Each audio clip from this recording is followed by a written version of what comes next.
Welcome everyone to yet another episode of SAFAR with us. Today we have Miss Nidhi Goyal, an activist, stand-up comic, founder and executive director of Rising Flame, here with us to share her journey. Welcome, ma'am. Thank you for being here with us and taking out time. It is really a pleasure for us to talk to you.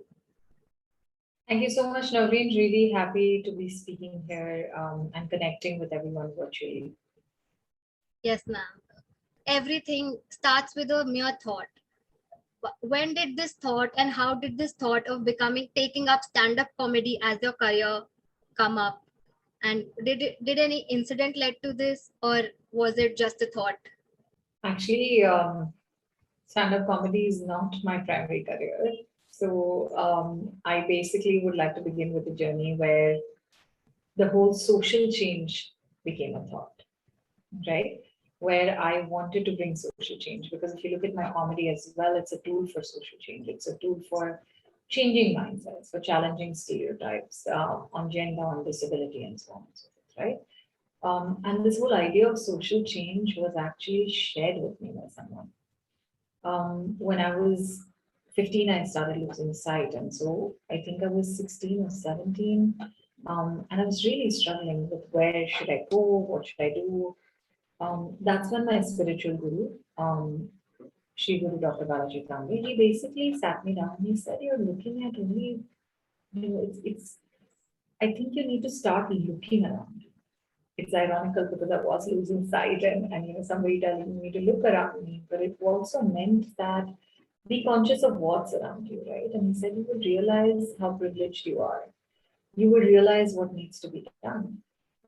You think you're losing sight and becoming disabled, but if you looked at other people in your situation, you would really understand what you need to do. And that was the first time this idea of privilege, this idea of empathy, um, or actually empathy was always there, but this idea of working actively or doing something about the change really went and settled inside me. So I sometimes feel that as young people, we end up either dismissing advices of older generations or not grasping the real meaning or not trying to um, take mentorship seriously. And I think my guru's words stayed with me.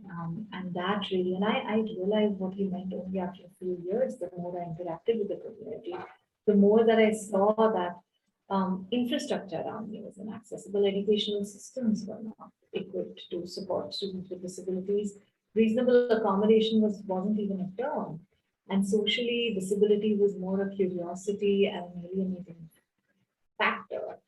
And so with these words and with those experiences, so I think idea, experiences, and commitment, when all three come together, something moves towards fruition, right? Of course, along with efforts. And so I, I received this idea, I built my experiences, and then I moved to a space of effort and commitment after my post-graduation of mass media, and I started working within the development sector and had the access of disability and gender.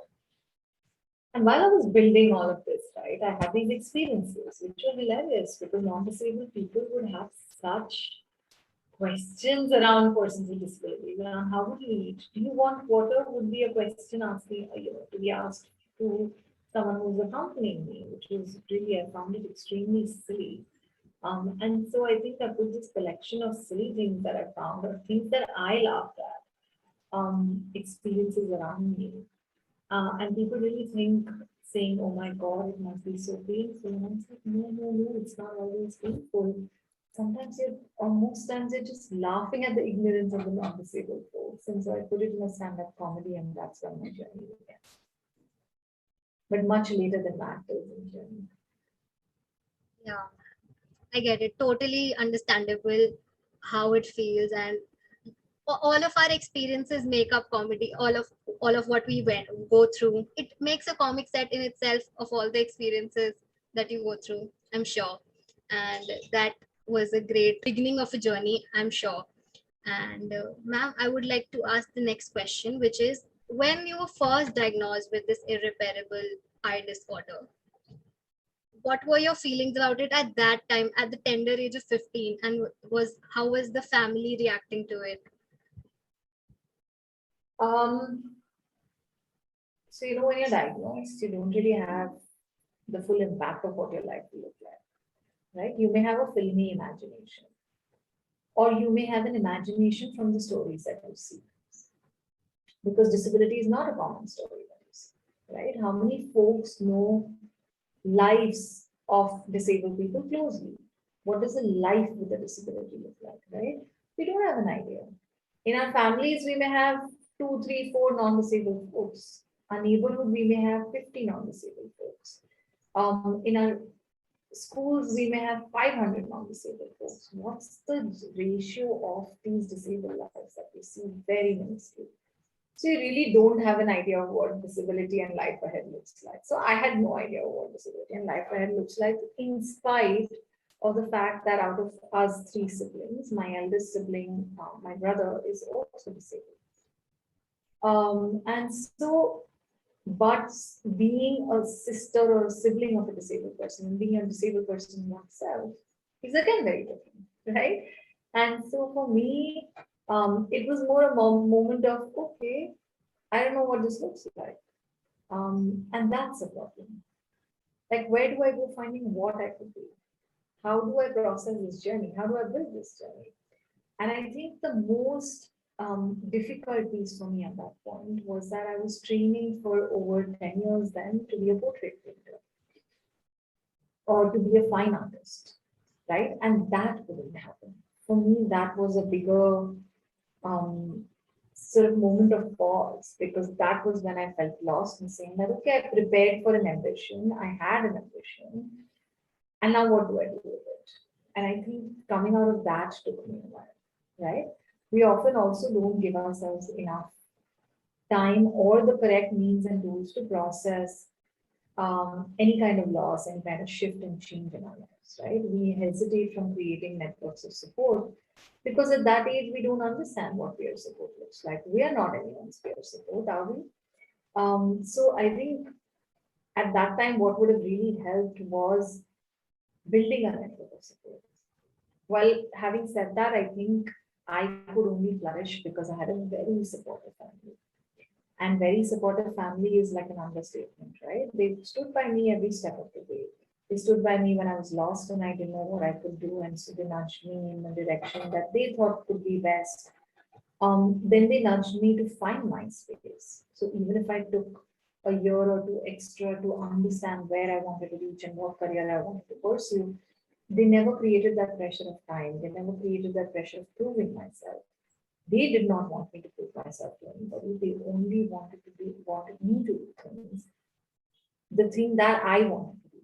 So they in fact created that space where I could experiment and see and find out what I wanted. And I think that's not a luxury or a privilege or the kind of support that many young people find. So in that sense, I was really fortunate to have that kind of support system.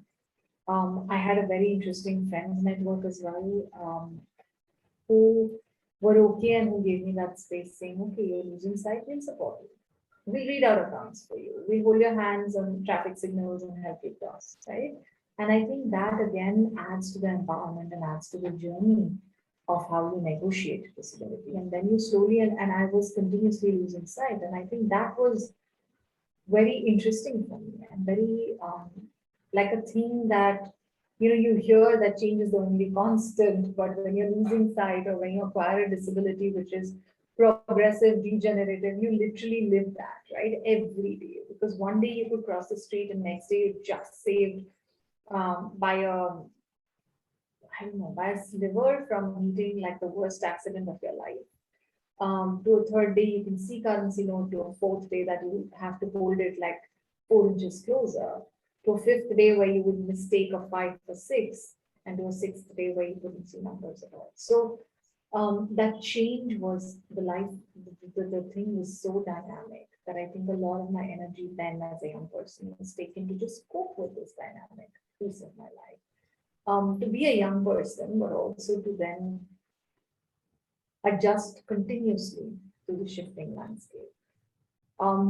We also want to think that what does, young people have variety of things, variety of interests. The biggest question is to fit in. There's so many peer pressure, there's so many peer influences, and as a disabled young person, you're basically cut off from many of these experiences. Your life becomes about coping, about navigating the inaccessibility, negotiating, while everyone's sitting for their exams or preparing for their exams very intensively. A week or two before, you're still struggling to find a scribe. You're still taking permissions to have that extra time, which is legally, you're supposed to be granted that legally.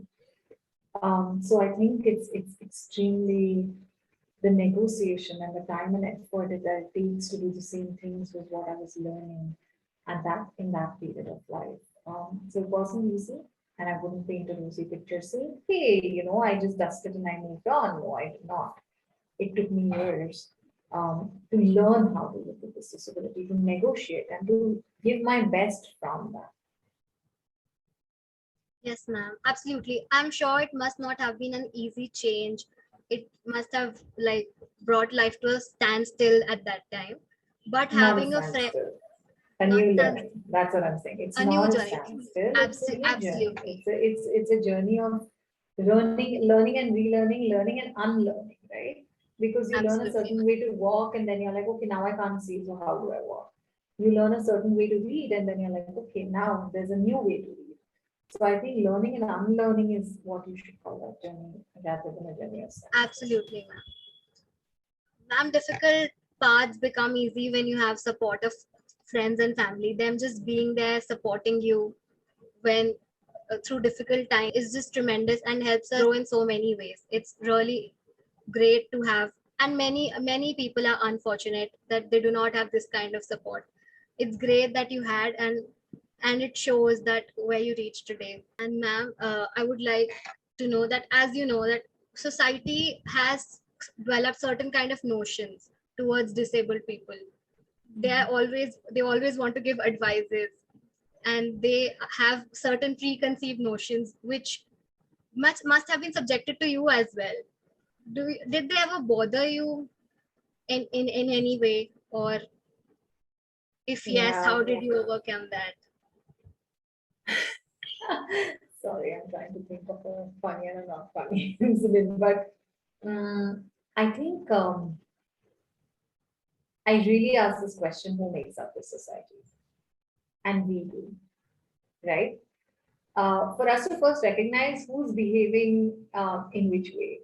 Are we also carrying the same ideas that society carries, right? So first for me was working on myself to see that, okay, society devalues people with disabilities. Am I devaluing myself as well? Is this stigma or is this mindset of others gotten internalized within me? That's how people function, right? If somebody keeps calling you, oh my God, you're a woman and you're dark skinned, you're a woman and you're dark skinned, you're a woman, like as if it's a sin to be that, right? It's a problem to be a woman and a problem to be dark skinned. That problem goes and settles inside you. It creates many issues around body image, to self-confidence, to self-worth, to challenging norms. Like a lot of these gets internalized, saying that you're somewhere your worth is reduced. And so to be very conscious of what was that? Like, is this really how I feel, or is this how others decided that I should feel? Was a question that I asked myself. And I think working on that is the first step of empowerment, or was the first step of empowerment for me. At the same time, looking around and being like, what are you talking about? I cannot do this. And I think I found it early on in the career. My brother did an MBA in India, worked in India, then did a second MBA in the US from one of the best universities, and has a very successful career settled in London, right? He was world's first blind person to be globally the first trader in financial markets. But even before that, when he pursued his first MBA, folks came up to me and said, hey, don't be confused about your career, because blind people can clearly do MBAs. Look at your brother, how successful he is. And I had it in me. While this comment then, when I was really feeling lost and working on building my life, felt hurtful, I still had it in me to turn around and say that I have no question on what I can do. I can do many things. The question really here is, what do I want to do? And this is not what we often ask ourselves. And I think somewhere finding that within me, finding a spiritual guru who could guide me through that, having a family who guided me through that, or allowed me to have that question was very important, right? Not what I can do. I can do many things, and I can. And what society really does is it reduces you to you can only do this one thing because you're disabled. Because you're a woman, you can only do this one thing. And that can questions the ability and the permissions both, right? So it wraps in itself, that word can wraps in itself the ability that you're a woman, you can only do this, right? Women cannot do physically heavy work, right? Which means physical body strength. That is an ability question. And late night jobs, women should not do or cannot do, is a gender role question. So in that one, you can do this, society tries to wrap up everything, right? The role that they want to thrust on you and the ability they think you have. It's got to do nothing with what you really have, what you don't have. And I think me being able to challenge that at both these fronts from the beginning has been who I am, right? Has been who I developed into or grew into becoming, right? So that was one thing. I think I lost sight of your question. But yeah, so such beliefs kept continuing. Some were very hurtful, some were very funny, like I said.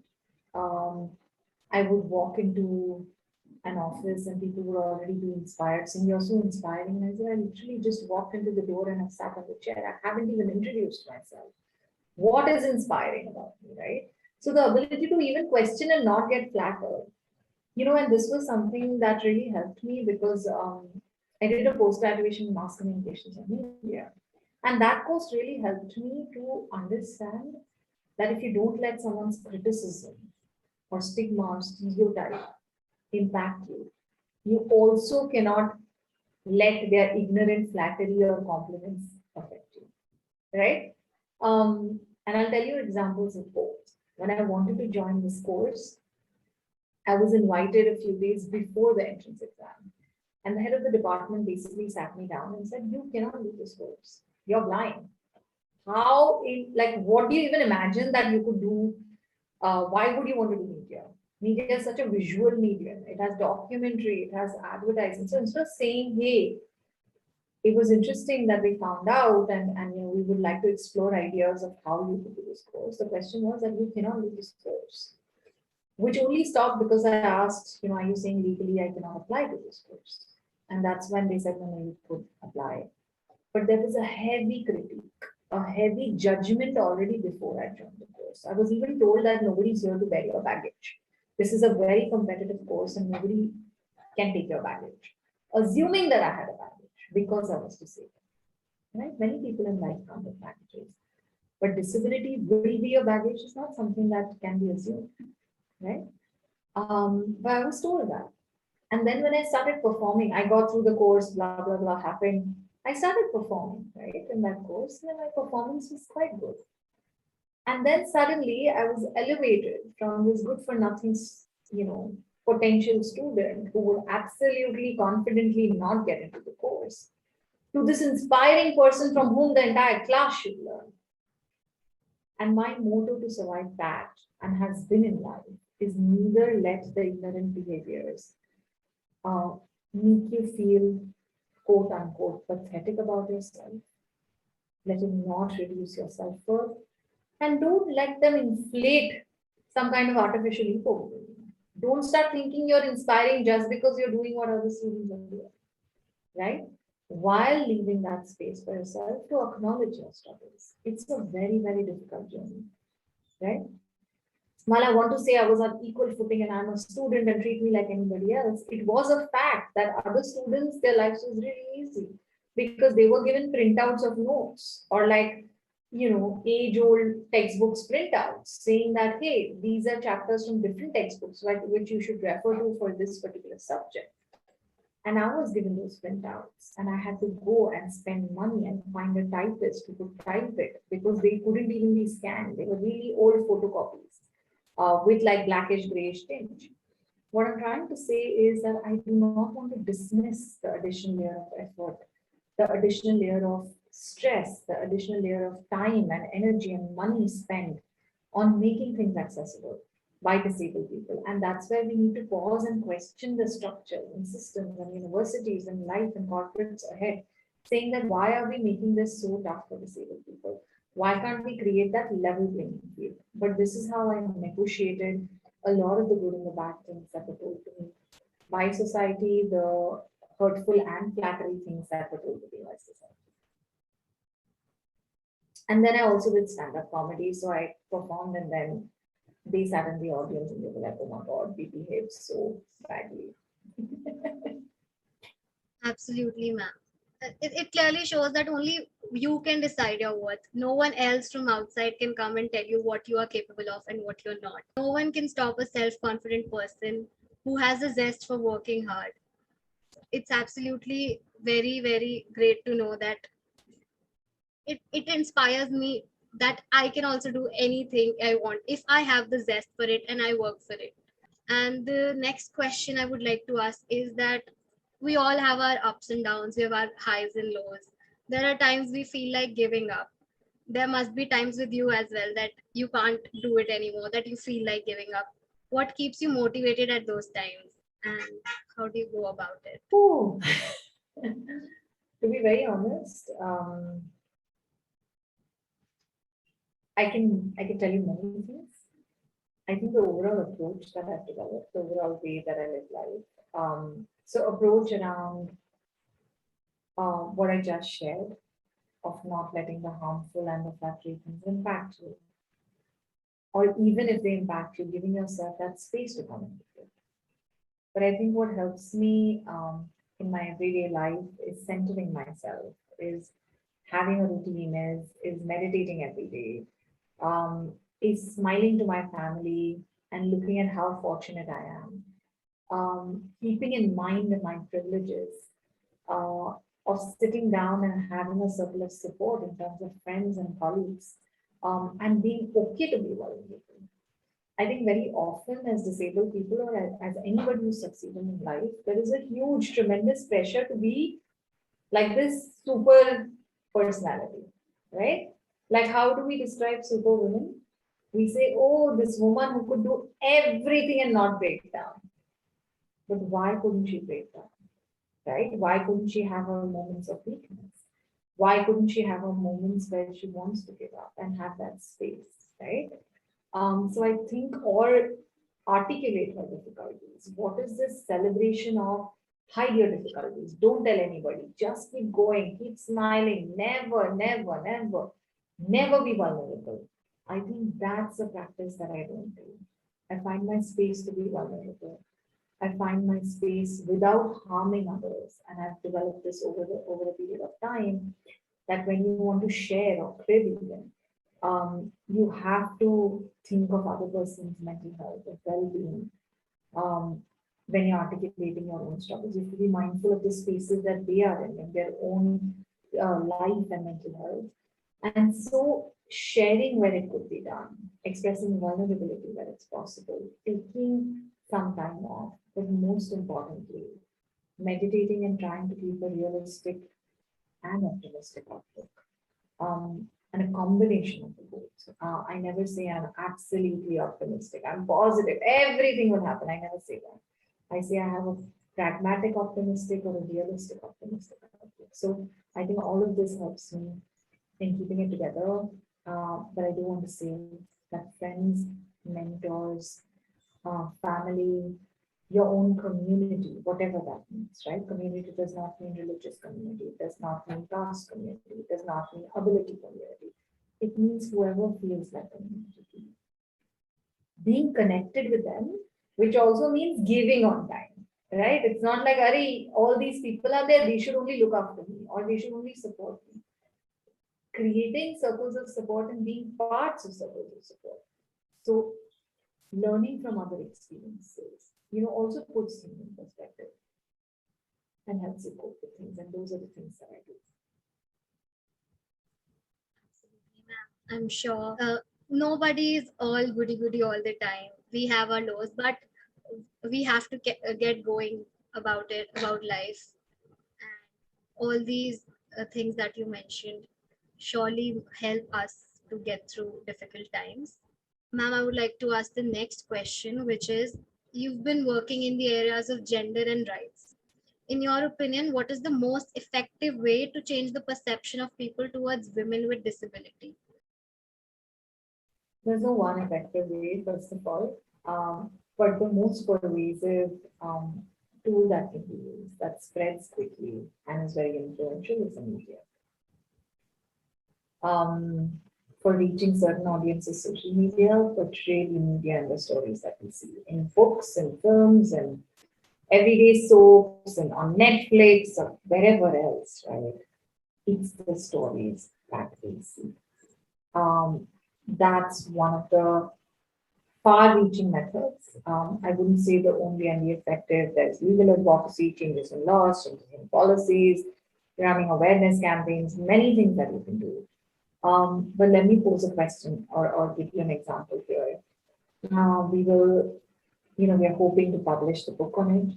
We have a collection of stories where disabled women have come together and rewritten fairy tales, right from children's books for an avid reader, right from children's books to teenage books, youth collections, adolescent collections, to fiction books, but any books.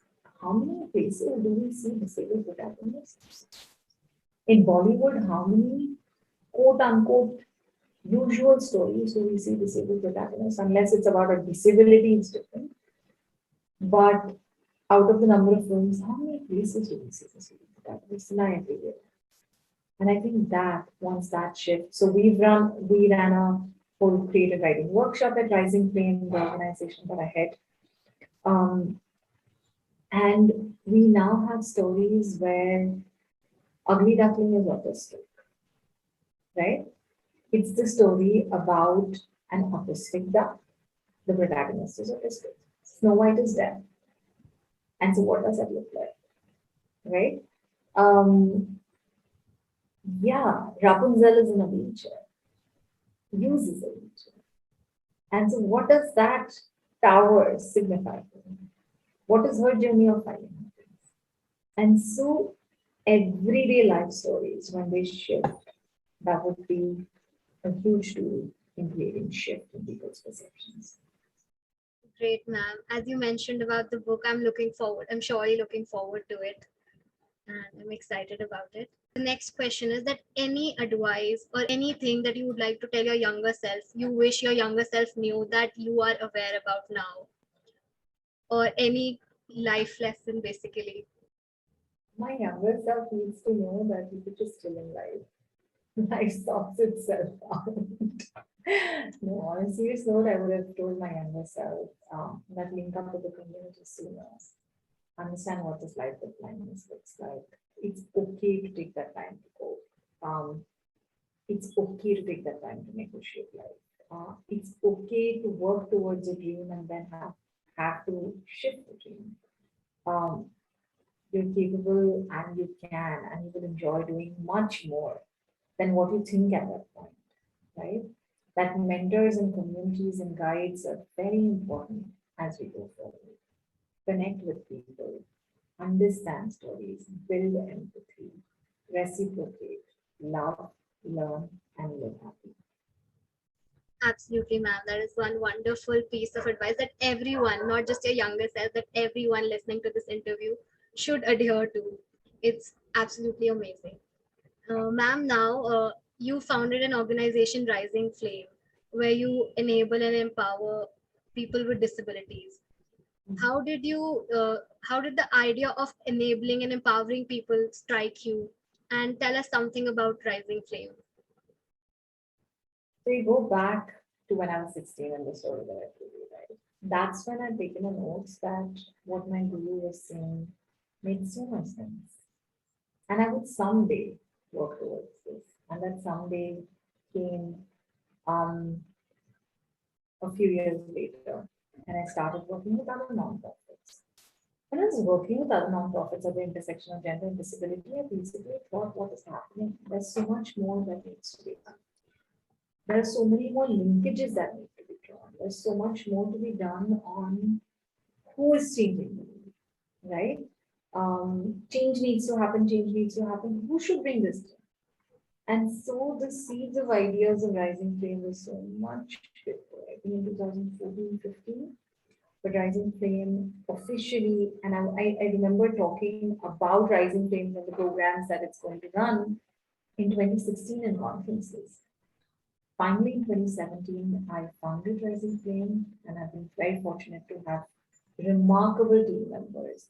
It's a self-led team, so we also are people living with disabilities, chronic illnesses, mental health conditions, diversity in terms of gender, so women, non-binary persons, queer people, and so on, right? So we have a team that's a self-led team.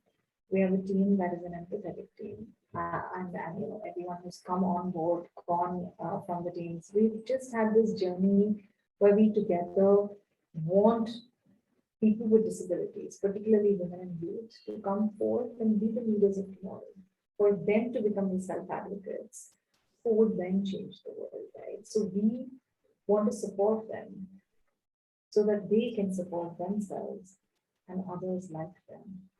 So in short, if you ask me, Rising Flame really ignites change and wants to work as a catalyst to build leadership, to build a voice, to start thinking about choice, consent, rights in a very different space, and to build again these networks of movements, of actors, of stakeholders that can come together and fight for this cause so that the onus of bringing the change is not just on disabled people.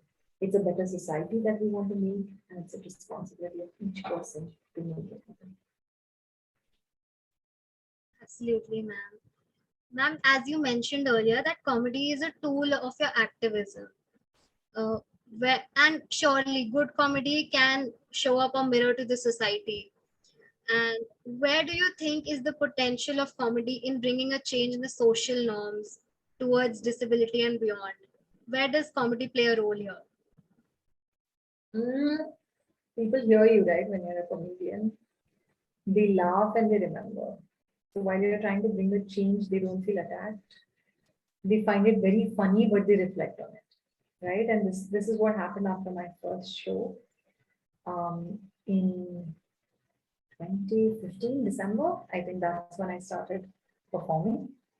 And in my first show, I remember this lady came up to me after my show and said, listen, I was falling off my chair, but I was cringing at the same time, thinking that, oh my God, I behaved exactly like this towards people with disabilities.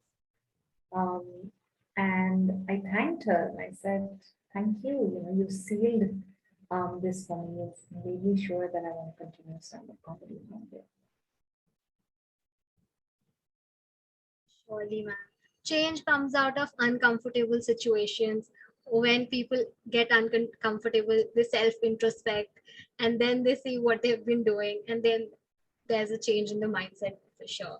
Comedy in India has been growing as a profession, and there's there's a lot of change in the past decade. What do you think is the future of comedy in India, and what are your future plans with comedy? I'm hoping to perform more. I've been doing, I've been performing more for private shows with corporates, really as diversity and inclusion efforts, in conferences, in spaces where I want to bring change, right? And I'm hoping that I perform even more and more in mainstream spaces. I have performed and I do perform in mainstream spaces, and my wish is to continue performing there. My wish is to include more and more issues into it, because disability again is a cross-cutting issue. Non-disabled people, disabled people can be old, can be young, disabled people can be women, can be men, right? And can be queer. So what are these intersections of issues, and what is that I can bring even more to my comedy to dispel some of these myths around maybe queer disabled folks, right? Or maybe young people with disabilities, women with disabilities are better they've been doing. What are the issues that I can take up even more? I have taken up many issues around disability, gender, and sexuality.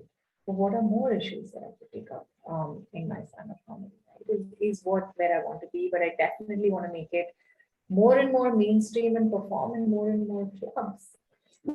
I also feel like me performing makes me really happy. I work so much otherwise on violence, on access to justice, on very, very difficult discriminations, violations. That somewhere just going and performing and making people laugh and really connecting through laughter makes it fantastic. So, and the stand-up comedy scene, I think with COVID, all the scenes have been difficult, right? And we really hope that with everything moving towards settling down, the stand-up comedy is a space that is rebuilt, where people come together, laugh, reflect, hear performers, and take that forward as an art form. Thank you, ma'am. You said performing makes you happy. It makes us happy as well. As watch some of your videos, and I would like to tell you, I'm a fan. I was laughing. I was laughing throughout. It was hilarious. As the lady in your show said, it made her uncomfortable. It did to me as well. But it was great. It was learning as well as entertainment. And thank you for that. And I'm looking forward to more of your comedy stand-up sets. So, ma'am, in this field, in this comedy field, who do you look up to? Is anybody your favorite stand-up comic? आप झगड़ा कराओगे comedians में. अरे I'm not नहीं taking ma'am, anyone's name. Favourite तो I हो सकता है. admire. I think every person. So stand-up comedy is not easy, right? I think amongst all art forms also, it's not an easy art form. And I'll tell you why. So I have danced on the stage. I have done speaking things on stage. Like I speak so regularly on stage, right? And when I was younger, I've danced, I've debated, I've done theater, I've done many things on stage. Stand-up comedy is one of the most difficult, right? One of the most difficult performances. You go on the stage, you crack your first joke, and if people don't laugh, you're finished. It's an immediate loop of feedback. It's not like when the performance finishes, you have feedback. You have feedback continuously built into the performance. You're doing one of the best things, making people laugh, but also one of the hardest things. People come with so many tensions and stresses in life. You don't know what's happening. They've had a good day, bad day, but your comedy somehow needs to make them forget all that, right? And so I think just hats off to each person who takes that courage and art form to stages, to platforms and performs. Thank you, ma'am. But you did not take a name here. That's what. Smart of me, isn't it? Okay, ma'am. So you're celebrated as India's first ever blind stand-up comic. Does No, this? so one second. Let me correct. Yes, ma'am. I'm India's first female disabled. So across disabilities, I'm the first woman who's become a stand-up comic. Sorry, ma'am. And what does this mean personally to you beyond just a tagline that people address you with? Nothing. Does this have nothing? Nothing. It used to mean earlier.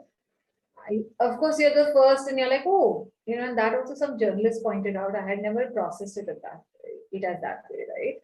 Or in this form. And then I was like, yeah, of course I am. Like it was when I started performing, that's who I was, right? Now there are many wonderful comedians who live with disabilities. And so I think it's an older title, first of all. But also the second thing that every time this is said, I'm also really worried.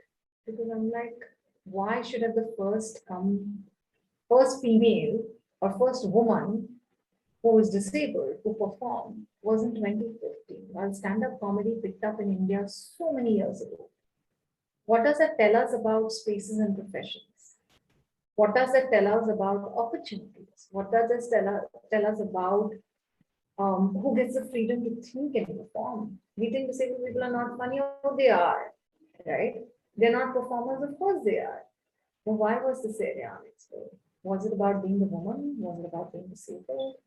Was it a complexity of the both? Was it about living in metros? Was it about accessing mainstream circles? And so many questions would come to me at that point saying that it's really sad that I'm the first and there was no one before me while we had such a vibrant comedy scene.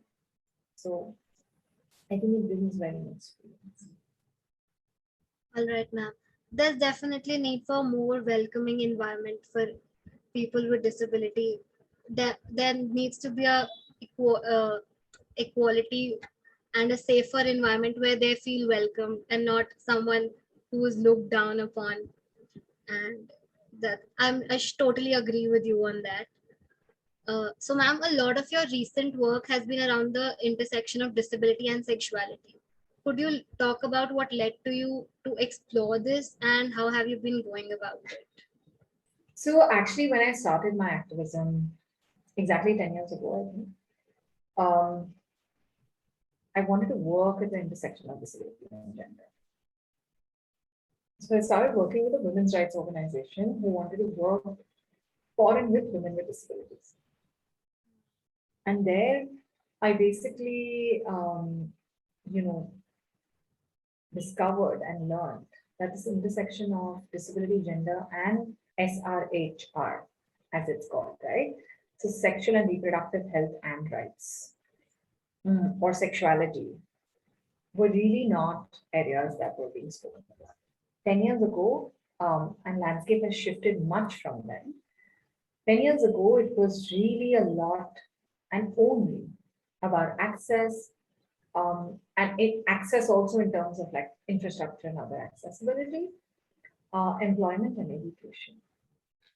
Talking about gender, talking about women's rights, very few actors were trying to do that, right? And within that, talking about again sexuality, thinking through what this SRH looked like, why is it important? And so really, I started my work in this area, which was taboo, which folks didn't want to acknowledge, didn't want to speak about. Also because there's a strong perception in society that if, if you're disabled, the main issue is that you're disabled, right? Like think about roti kapra makan, think about like where you earn your bread, what is the sexuality and all. You can be a teenager and your peers could be hitting on 5 other people. But why you as a young disabled teenager should even think about this? It's not okay. This is society prescribing to people with disabilities and what's acceptable as a disabled person to do, right? Like women should really comply. How many times women's sexuality and sexual desires are being spoken about? It took a while, right? But men could, look at women, check out women. All of that was a very known practices. Like, men are men, right? Even if we speak in this binary. So I think like that, society also prescribed the whole behavior for disabled people, saying, what is to do with their sexuality? Nothing. They should also not get into all this because all this is for quote unquote normal people. And I think working on that, and it is a body of work that continues, but it was very important to break that thought, to start conversations, to push conversations where they had been started, to mainstream conversations around disability and sexuality. And 10 years later, as an activist, I can say that there has been a tremendous change in the kind of conversations, representations, laws, discussions around policies, merging it with other issues and thinking about access and accessibility in terms of SRHR, and so on and so forth has become really important. Right, ma'am. There, you said there has been a change, and still there's still a need for a lot of change here. Needed, yes, absolutely. Agree. Yes, ma'am. So, ma'am, talking to you was really a pleasure for me. And just one advice that you would like to give through our medium to the youth or children with disabilities, just one piece of advice. I think my advice would be to everyone, not just disabled people. I think all of us have different things within us that we need to negotiate, right? When we talk about creating an inclusive environment, it doesn't only help persons with disabilities. It helps each one of us. Inclusive societies, empathetic societies help each one of us. Be the support, seek support. Be the change, contribute to the change. Be leaders, be teammates. I think we have to work from each side and together question the stigma, challenge the stereotypes, work together, support each other to remove this internalization of power that we have done within each of us. If you're disabled, you internalize ableism in a certain way, which reduces your self-worth. If you're non-disabled, you internalize ableism in a certain way where you think you have more power over a disabled person. I think for each of us, questioning these internalized ideas that we have are very important for all of us, not just for one or the other. That is one wonderful piece of advice, ma'am. Thank you so much for your time, and thank you everyone for tuning in. This brings us to the end of today's episode of SAFAR. Thank you so much, ma'am, for your valuable time. It was lovely having you here with us. Thank you so much, all of you, for inviting me and all of you who have been listening. All the best, lots of love. And for more conversations, you can continue to follow my organization, Rising Flame, or me on social media and our Rising Flame website as well. Sure, ma'am. Thank you so much. Thank you.